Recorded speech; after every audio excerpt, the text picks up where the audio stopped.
Welcome to the Leaders in Payments podcast, where we talk to C-level leaders from across the payments landscape. We'll be discussing the products and services that impact the payment space today, as well as trends and predictions for the future of payments. We will also hear stories from our guests about their journeys to the top. You don't have to use 2, 3, 4 systems. So you're replacing in the past or traditionally what might take 2 or 3 systems with one system, which is really our biggest differentiator. And with some of our fintech competitors, I would say what the biggest differentiator is our Powered By module, which allows us to work directly with banks and allow them to white label our software and our solution and sort of resell to their customers.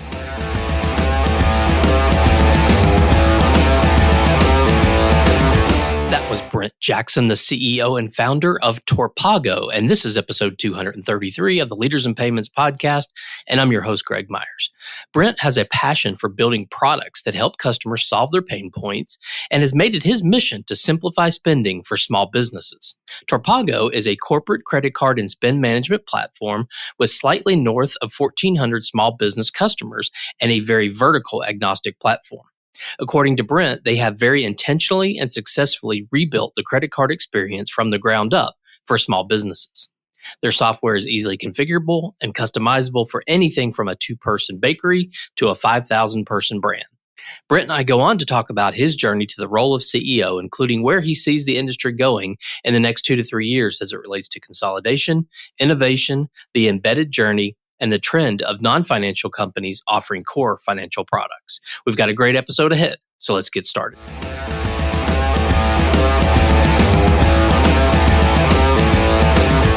Hi, Brent. Thank you for being here, and welcome to the Leaders in Payments podcast. Hey, good afternoon, Greg. Thanks for having me on. Absolutely. So let's dive right in, if you don't mind. Tell our audience a little bit about yourself, maybe where you grew up, where you went to school, where you currently live, a few things like that. Yeah, absolutely. My name is Brent Jackson, founder and CEO of Torpago. Real quick on me, I grew up in the San Francisco Bay Area in a town called Burlingame, a little bit south of San Francisco. Born and raised here, went up to college at Gonzaga University, studied finance and accounting up there for 4 years, and then made my way pretty quickly back down to San Francisco to start my career. Okay, great. So let's talk about the company. So tell the audience what Torpago does. Yeah, so put simply, Torpago is a corporate credit card and spend management platform. We launched in 2020, and we serve about 1,400 plus SMB customers. Essentially, we've rebuilt the credit card experience from the ground up for SMBs. So our core product we started with is Visa commercial charge cards and spend management software, which enable businesses to spend smarter, better manage corporate cards, reimbursements, the full spending process. And that's our core business. And we also have a new product, which we just launched, which is called Torpago Powered By, where we enable banks to launch their own card programs. So high level, that's what we're doing right now. Okay. And how big is the company? Yeah, so there's about 36 of us on the team as of today. Okay. And are you focused just on the U.S. now or have already expanded?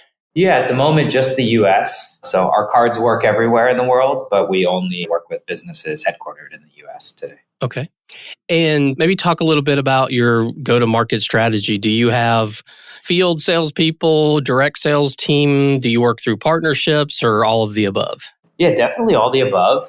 The majority of our customers come from partnerships. So we have a referral partner program with about 150 or so referral partners.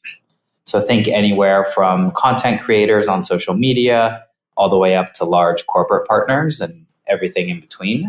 That drives a lot of our inbound and our business customers. We also have a sales team that'll do more direct sales and targeted sales. For those, we'll target based on specific verticals that we work with. Another one is accounting systems that we integrate with, such as like NetSuite, Oracle, Intact. We'll target companies that operate those systems and ones that we feel we can provide value to. But yeah, definitely a hybrid approach to date.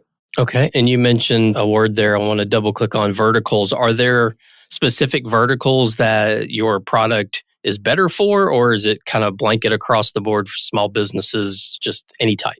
Yeah, it's really blanketed across the board. What I'd say I'm really proud of our team and our product on is how configurable our solution is. So, depending on the vertical, the size of the company, our features can be turned on or off pretty seamlessly and can serve a 2-person bakery as well as they could serve a 5,000-person public company.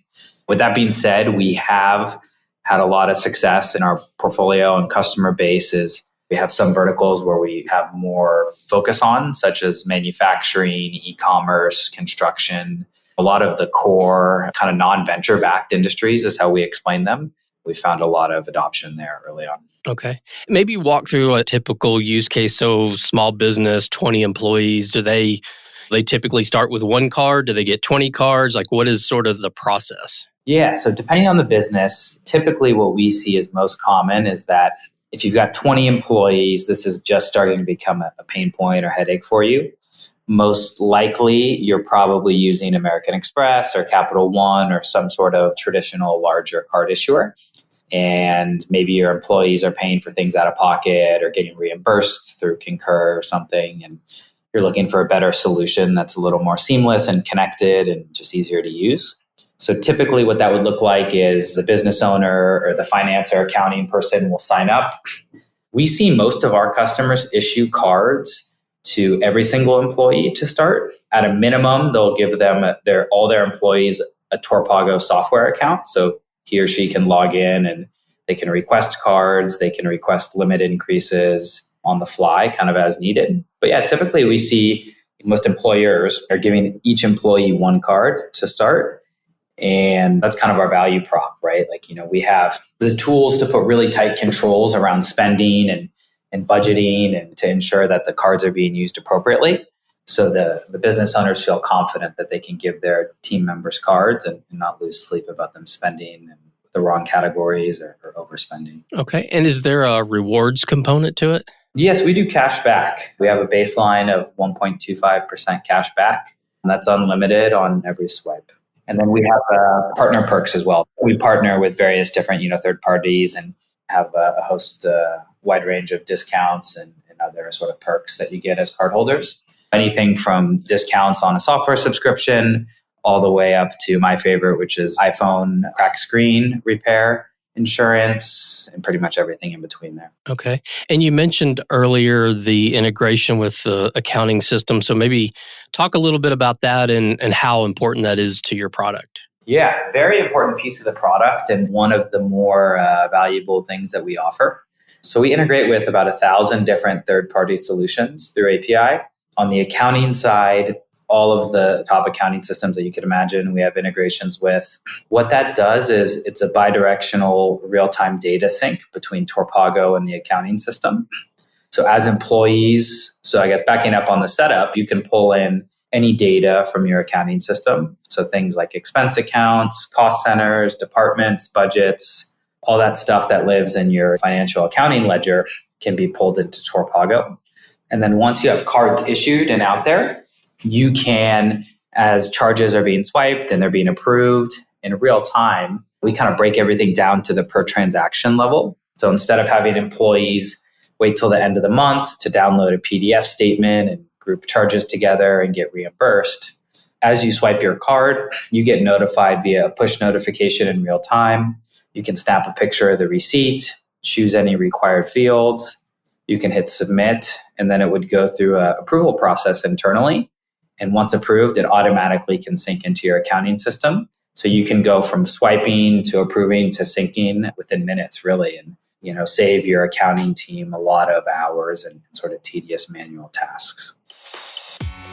We've all heard the terms embedded payments or integrated payments. And of course, it's a huge trend in our industry. But the truth is, there's so much more to the story. So in collaboration with NMI, the fully integrated payment solution built to scale, we've launched the Be Solid campaign, where we're exploring embedded finance with guests from leading companies like KeyBank, Bain Capital Ventures, and more. To listen to the latest episodes, visit leadersinpayments.com or nmi.com/resources/podcast. In a world full of squares and stripes, be solid. What would you say differentiates your company from your competitors out there?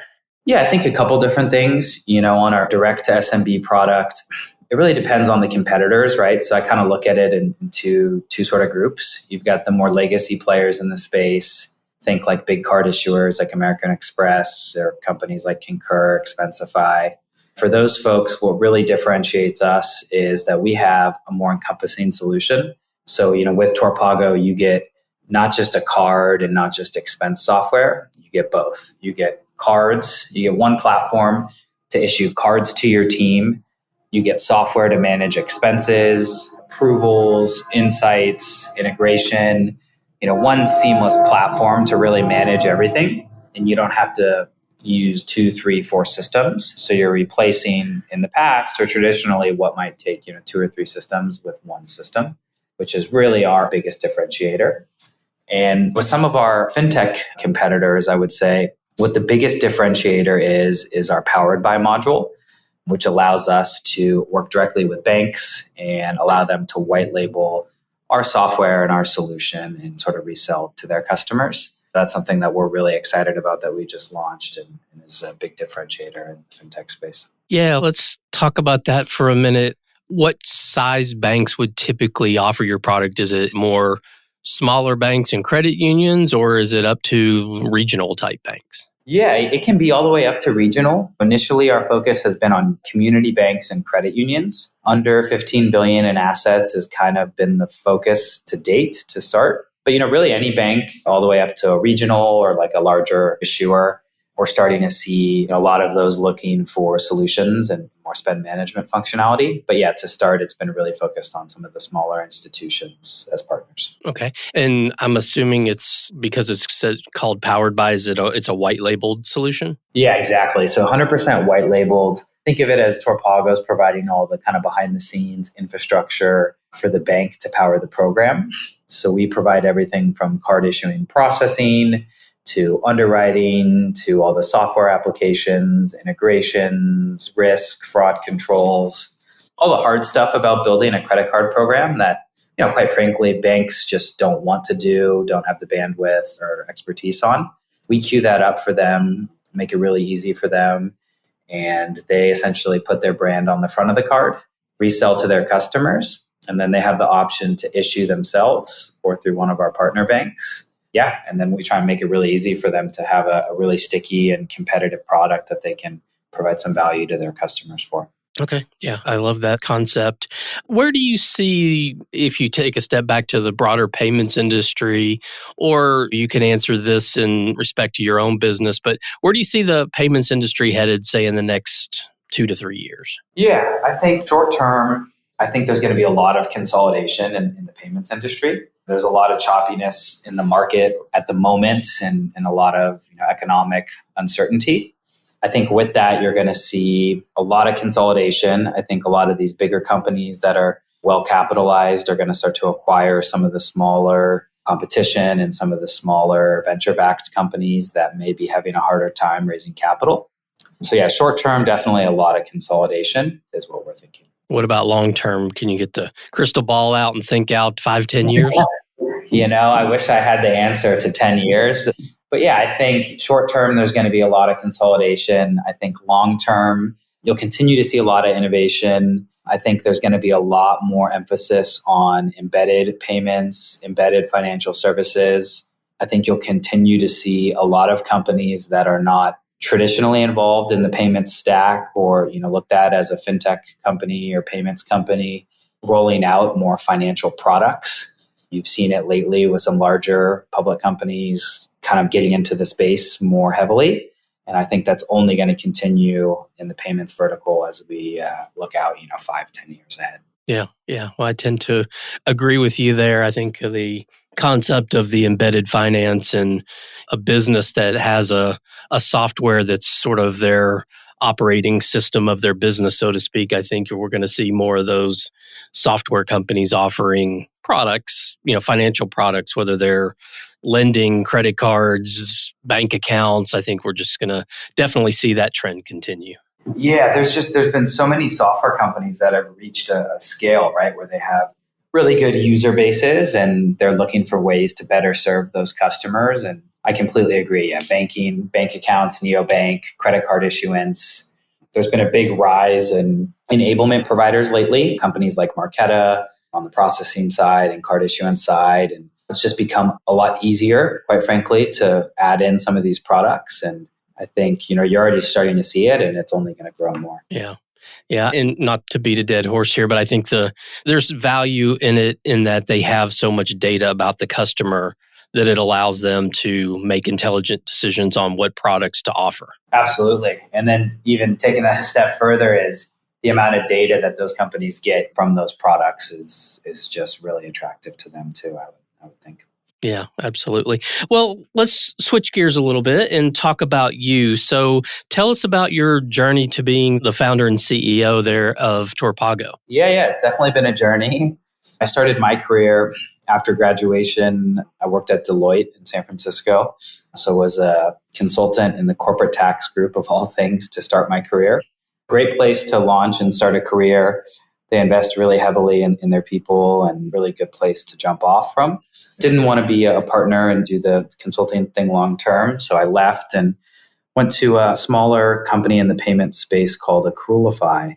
They were actually recently just acquired by FleetCor, but essentially what they were trying to do was compete with Bill.com and Coupa, somewhere in the mid-market on the accounts payable and vendor management side of things. And I was one of the first employees there, and really got to work with, a lot of different small businesses and listen to kind of what their pain points were. And sort of the timing just worked out, and left Accrualify with some of the folks there. And we started Torpago and haven't really looked back since. We left with the mission to simplify spending for small businesses. And, we got a long way to go, but we're pretty happy with what we've built so far. And yeah, that's kind of how we got here. Okay.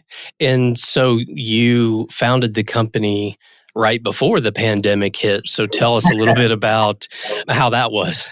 Man, I'm laughing a little bit here because, it was interesting. Definitely not the most optimal time to be starting a business. We actually did a soft launch with like our first 3 or 4 friendly customers that were going to start swiping our card, and like a closed beta to give us some feedback. And that was right in April of 2020. So right when things were starting to shut down. And yeah, I'll say this, it's not the ideal time to start a business, but I think it benefited us greatly. It really forces you to focus on your business, on the economics, the margins, like things that you might not historically have looked at when capital was flowing and the market was hot, right? So I would say that definitely challenging, but, allowed us to kind of take our time, really get to understand our customers and what it is that we were creating for them. And at the time, didn't seem good, but I'd say looking back on it, it was a great time to start a business. And, if you can make it through something like that, it gives you confidence that you can survive almost anything. Yeah, absolutely. Well, what are some things you're passionate about? So maybe one work-related passion and one personal passion. Yeah, on the work side, really just passionate about building products that help customers solve pain points, right? I think at my core, I'm a product founder. So just love interacting with customers and hearing about their struggles and kind of what makes their job difficult, and building products and software with our team that can sort of help them solve those problems. Really passionate about that. On the personal side, passions, pretty married to the job. That takes up a lot of it. But, love kind of spending time with family whenever I can, and really love traveling. So I haven't been able to do too much of that lately, but I really like to travel whenever I can, and, get to go to new places and, experience the culture and food and learn about in different places. Okay. You obviously have started this company and you've worked in the industry for a while and have hired people. And if you look back over time, many people who started in this industry a while back kind of just fell into it and never really thought they'd have a career in payments or a career in fintech. But I think, that's changed, right? Kids coming out of college now, they may have even taken fintech courses in college, which certainly wasn't an opportunity for a lot of us. And they look at the industry and say, hey, that's a place I want to grow and build a career. So the question is, what advice would you give those coming right out of school? They look at fintech, they look at payments, and they want to build a career there. What would you tell them to do to be successful? Yeah, I'd say a couple things. Number one is just, you ask a lot of questions, be as inquisitive as possible, and and really start to build your network even before you get out of school. A lot of universities, almost every university has a very strong alumni network, and everybody wants to help. So whether it's somebody from your school, whether it's people in the space, if you think you're interested in fintech, payments, or some sort of specific vertical within fintech, I would say just ask as many questions as you can, read everything you can. With the internet, with today's day and age, you can learn, teach yourself anything. But yeah, just really ask as many questions and really focus on building that network. For me, I can't tell you how many things that we've gotten as a company that have come from somebody who I met 3-4 times removed from an initial connection, right? Every meeting you go on, you should always try and get something out of it, whether or not that person can help you or you can help them. There's always an intro or down the road, something that you could possibly get out of it. So just really build that network I really would stress that. And you'd be surprised how far that can take you and how much people are willing to help when you just ask. Okay. Well, we've covered a lot of ground about you and your background and the company and the value you bring to the industry and a little bit about what you see in the future. Is there anything else you'd like to add before we wrap up? No, I think that was great. I really appreciate your time and always enjoy chatting about the payment space and Torpago, and really can't thank you enough for having me on. Absolutely. And what would be the best way for people to learn more about you and the company? Yeah, absolutely. I would say, our website, torpago.com, a lot of great info on there. We're most active on LinkedIn, so give us a follow on LinkedIn. We post a lot of good updates on the company and payments in general. And, don't hesitate to reach out to anybody on our team. More than happy to help and kind of answer any questions. Okay. All right, Brent. Well, thank you so much for being on the show today. I know your time is very valuable, so I really appreciate you being here. Yeah, likewise. Thank you, Greg. Absolutely. And to all you listeners out there, I thank you for your time as well. And until the next story. Thank you for joining us this week on the Leaders in Payments podcast. Make sure you visit our website at leadersinpayments.com, where you can subscribe to the show and where you'll find our show notes. If you enjoyed listening, please share on your social channels as well.